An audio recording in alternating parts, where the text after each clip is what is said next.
The following is a slightly historical series on the Romance of the Three Kingdoms era of China's history. Because this is based off of a video game, and myself playing it, there will be a lot of incorrect information that we will correct using the help of Wikipedia. For those of you who want to learn more about Dynasty Warriors, or the Romance of the Three Kingdoms era, I suggest reading the book. Please enjoy the following presentation. But that'll bring us to the final character. The final character of our journey.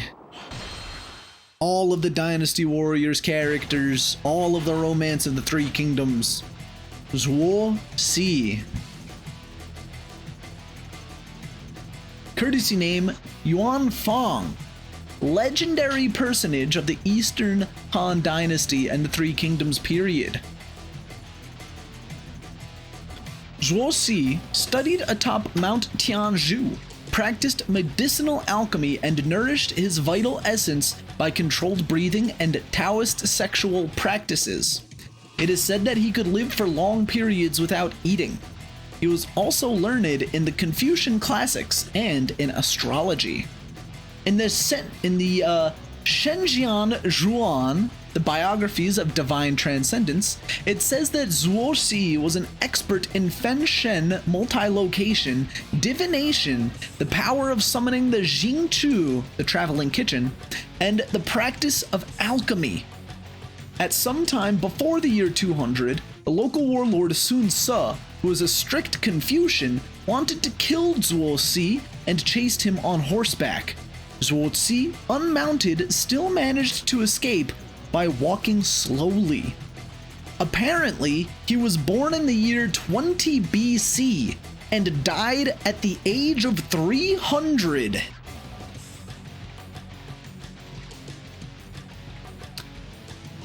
I don't know if this guy was real.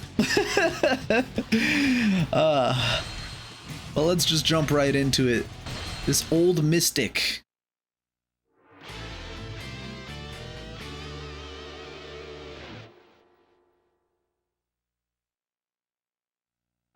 I am Zuo Ci.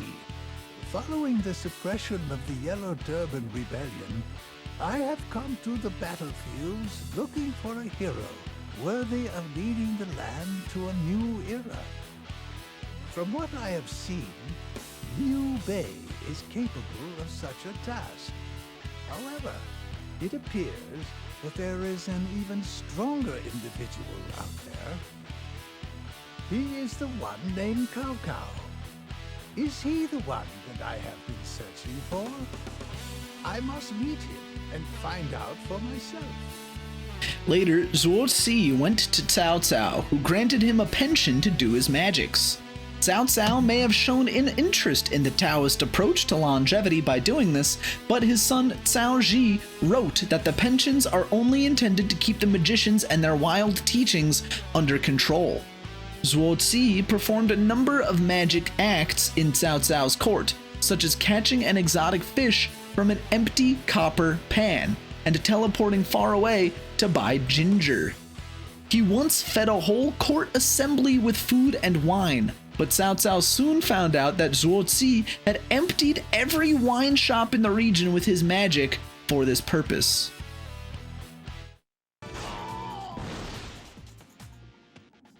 Zhang Jiao has unexpectedly become the leader of the times.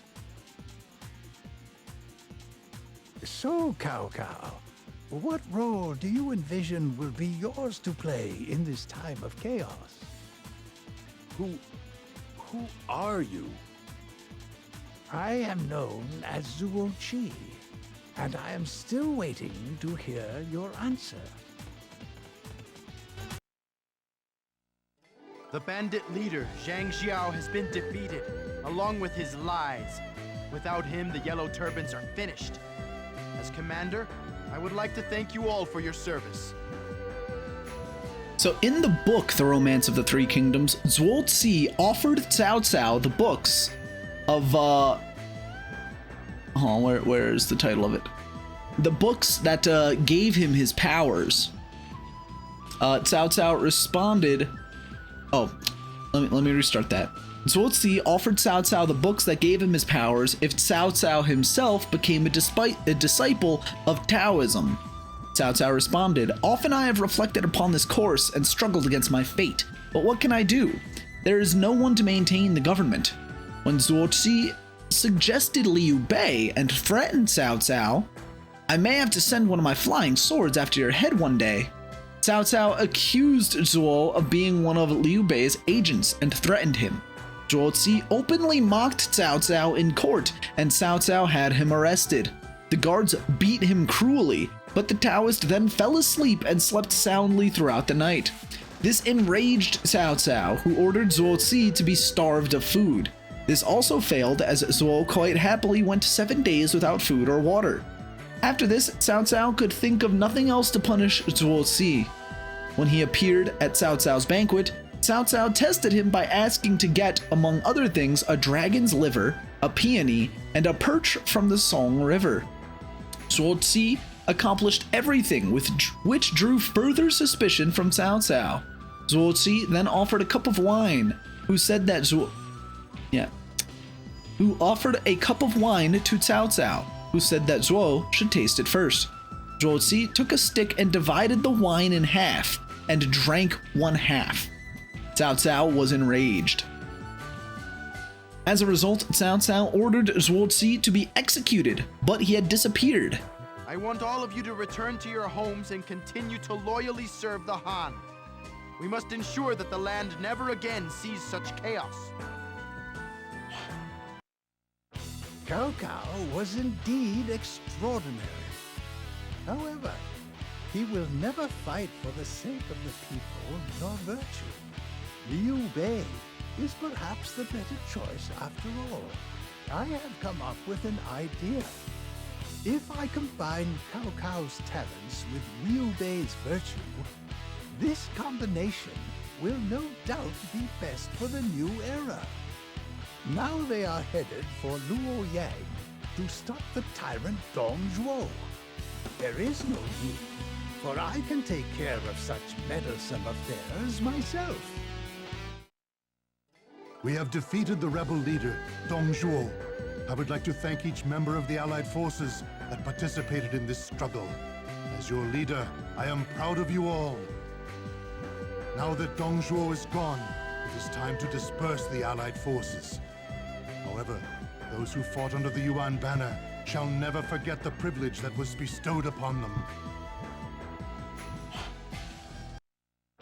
After Dong Zhuo was defeated, Cao Cao began to increase his strength. Liu Bei, on the other hand, not only lost against Cao Cao, but also became separated from his sworn brothers in the battle. It will be some time before Liu Bei realizes his true potential. But even when he does, he will not be able to do anything without the assistance of his brothers. And now, Liu Bei and his brothers are unknowingly fighting against each other at the Battle of Guan Yu. I shall aid Yuan Shao to help them find each other. I'd have figured as much.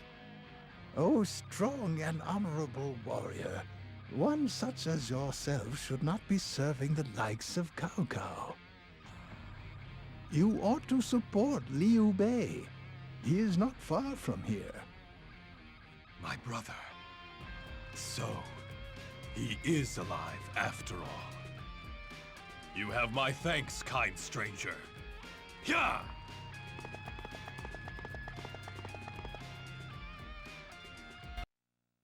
I have crushed Cao Cao's ambitions. This battle clearly showed the gap between true nobility and those who simply force their way up the ranks. You are all to be commended for your efforts. Gentlemen, a peasant is but a peasant. They should not be allowed to even come close to royalty such as myself. It is best that you all realize this and serve me accordingly. Liu Bei met up with his brothers and also managed to get many loyal officers to join his cause. He is now ready to bring an end to the chaos. However, Cao Cao is hard at work trying to destroy Liu Bei. He must recognize that Liu Bei is the biggest threat to him fulfilling his ambitions. Liu Bei, listen to your strategist and go to Jian to ally with Sun Quan. I shall do my best to assist you.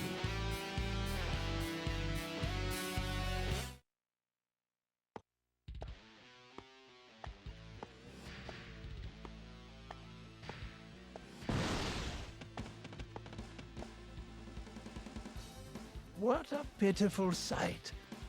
But I suppose this test will have to be overcome as well. And you are? Call me one who would gladly look forward to a land under your rule. Allow me to help you open your path. Now, continue on with your advance. We managed to escape from Cao Cao's army. This is due to the fact that everybody risked their lives for me. I see that I am truly loved by my followers. However, we must be careful to avoid such a situation again in the future. Cao Cao will not let us escape a second time. If only we had a land to call our own, we could fight back. Liu Bei, accompanied by Sun Quan, defeated Cao Cao at Chibi. The land will soon be divided into 3 as a result. Liu Bei's true victory lies after the 3 kingdoms. His strategist, Zhuge Liang, planned it that way. This Zhuge Liang was also a man of great talent. I see before me Cao Cao's fleet engulfed in flames. He has no choice but to retreat. Perhaps he will listen to me now.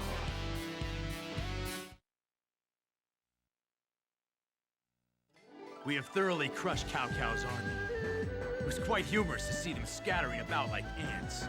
This defeat should shut him up for a while. However, he will definitely come seeking revenge. Before that time comes, we must build up our military strength and be prepared to meet their advance. The items you get. Excuse me. Liu Bei built his kingdom of Shu. However, it is still very fragile. If Cao Cao were to attack him now, the newly established kingdom would be gone in an instant. When tensions began to rise between Cao Cao and Sun Quan at Hefei, I decided to go down and aid Sun Quan. Cao Cao would have easily won this battle. However, with my intervention, Cao Cao's forces will become exhausted. I must stall Cao Cao until virtue has a chance to establish itself. We have gained the right to rule this land.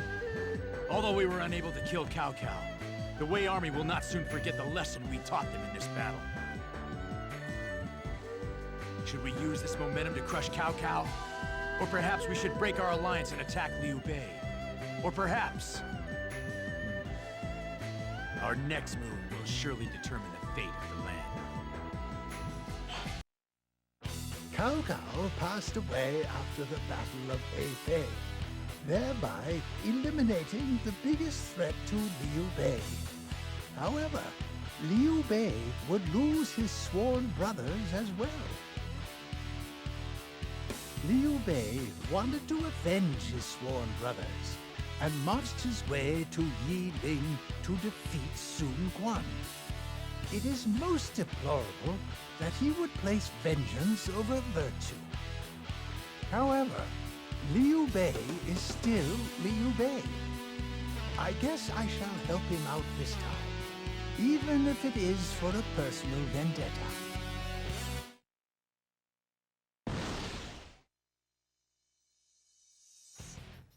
I remember you from Changban. Going to war out of spite? Have even you turned your back on virtue, Liu Bei?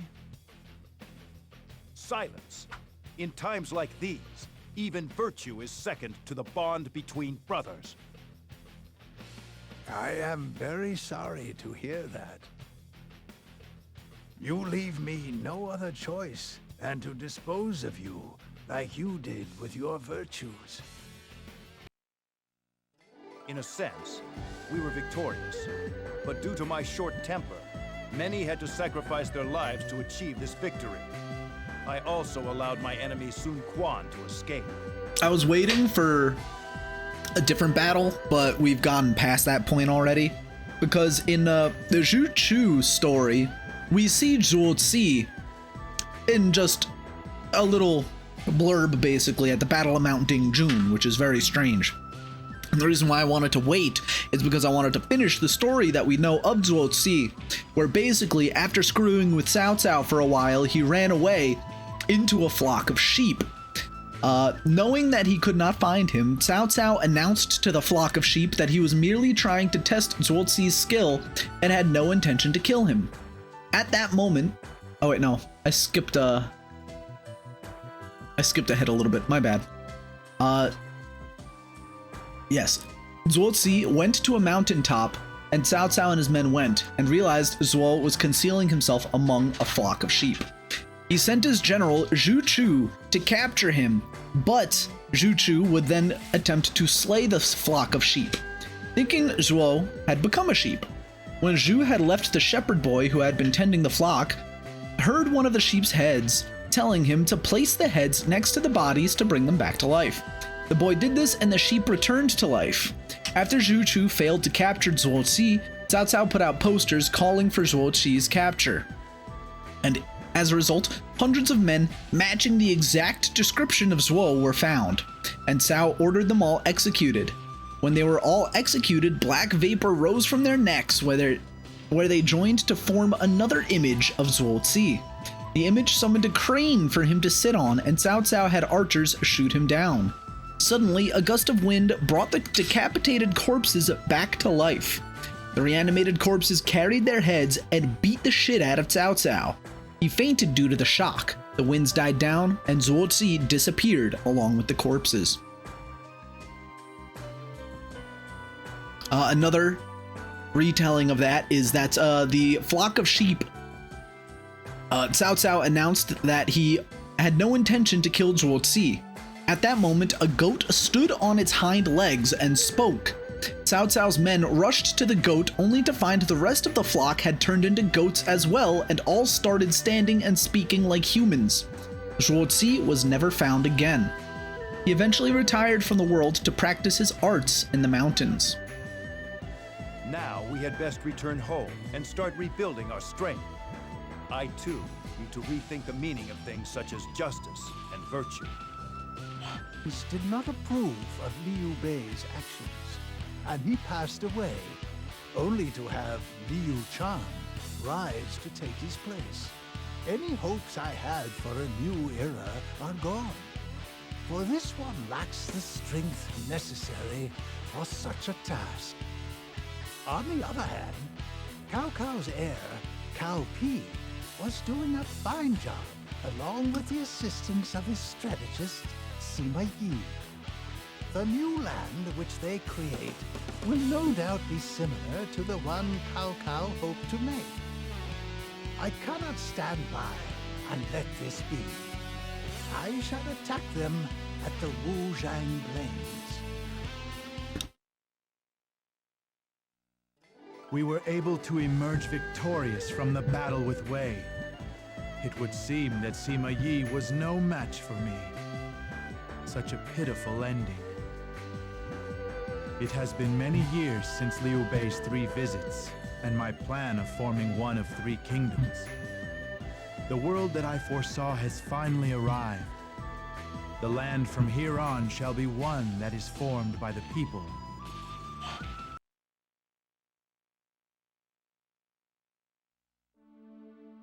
It was during the final days of the year 200 AD when the Han Dynasty saw its end. Its demise ushered in a new era of chaos, brought on by several regional lords vying to rule China. There were those who sought absolute power, as well as those who fought for justice, and some simply fought for the sake of their beliefs. Many would rise and fall in their attempts to dominate the land. Zuo Ci, from the land of Lujiang, he spent 30 years training in the Eme Mountains in Jialing. While there, he mastered mystical powers. He then made his way down the mountains in an attempt to bring an end to the chaos that plagued the land.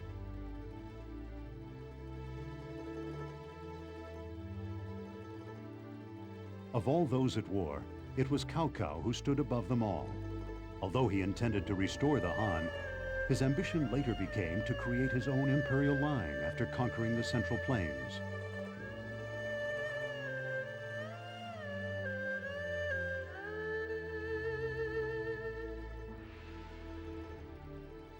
There were also those who sought to restore the Han, the most famous one being Liu Bei.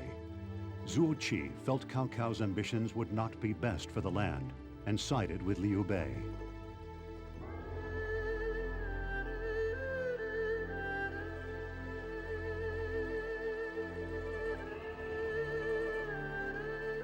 Although Zuo Ci fought hard alongside Liu Bei in an effort to conquer the land, both Cao Cao and Liu Bei would pass away before a victor emerged.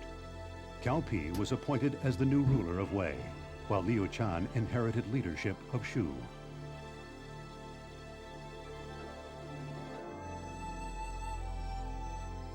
Cao Pi proved to be even more clever than his father and was aided by the brilliant strategies of Sima Yi. On the other hand, Liu Chan was not nearly as capable, but was supported by Zhuge Liang.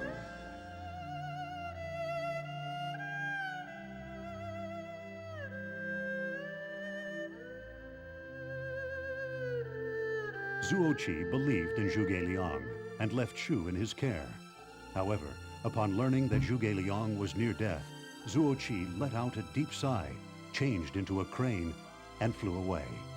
It is said that no one has ever seen Zuo Ci since.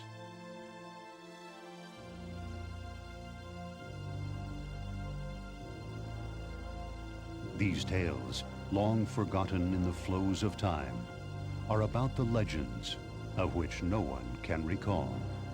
I'll admit, I expected a little bit more for someone who was supposed to be like the mastermind, mythical character, 300-year-old sage.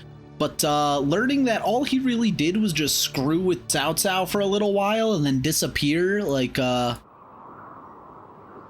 left a lot to be desired. Apparently, he was of legendary personage, but his Wikipedia page is like a fifth of the size of Cao Cao's. He learned his magic and path to longevity from the Taoist sage Feng Hong, and eventually passed his arts to Ge Zhuan, who also lived around this time of the Three Kingdoms, born in 164 and died in 244.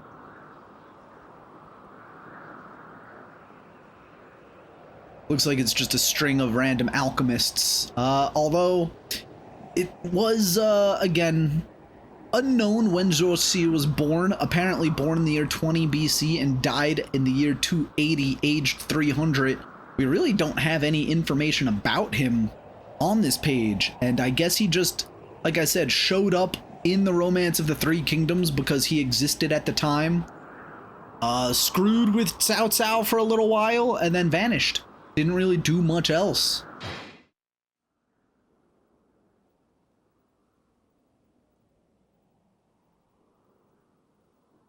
The darkness has lifted, and yet the world still cannot find the light. However, there will be a day, one worthy of continuing Liu Bei's legacy will appear. It's only a matter of time, and I'll be ready when it comes.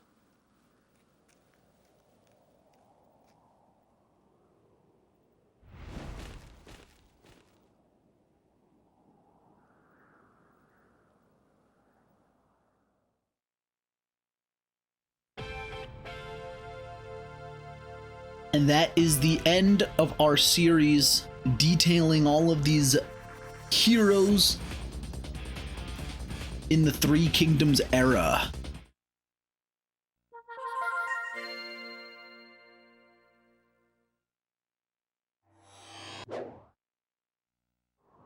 The good thing about this game too is that it gives you a little encyclopedia that allows you to, you know, go kingdom to kingdom, battle by battle, and gives you some pretty good details here. Like, honestly, I could have just read straight from here and wouldn't have made too much of a difference for some of these characters.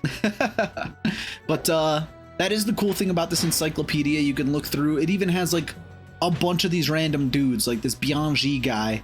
Question mark, don't know when he lived or died. He set an ambush at Zhen Guo Temple for Guan Yu on his journey back to Liu Bei, which is a story in the Romance of the Three Kingdoms. Didn't actually happen. Bianji was killed. Then, of course, Cao Cao has a little blurb about him. Cao Hong, Cao Pi, Cao Ren.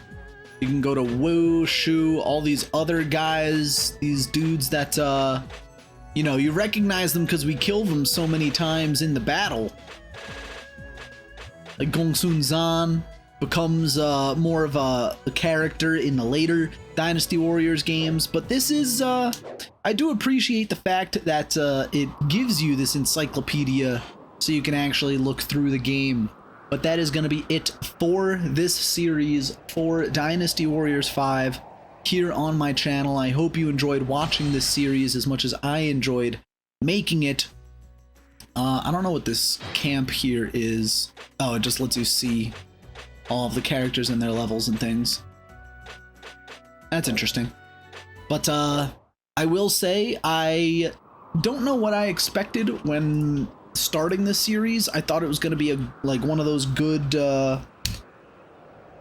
solid things that I can do for a long time. Like if I did one character in the afternoon, day to day to day, week to week to week, it would have taken a while to finish. But in seeing that it didn't really get that many views here on Twitch, I decided, you know what, I don't want to cut it short. I'd rather finish it, which is why I accelerated it the way I did, which, I mean, I had a lot of fun playing one of my old favorite games again. That was the main goal of this, the secondary goal being trying to establish a consistent game for the afternoons that might draw in new viewers, but the exact opposite happened.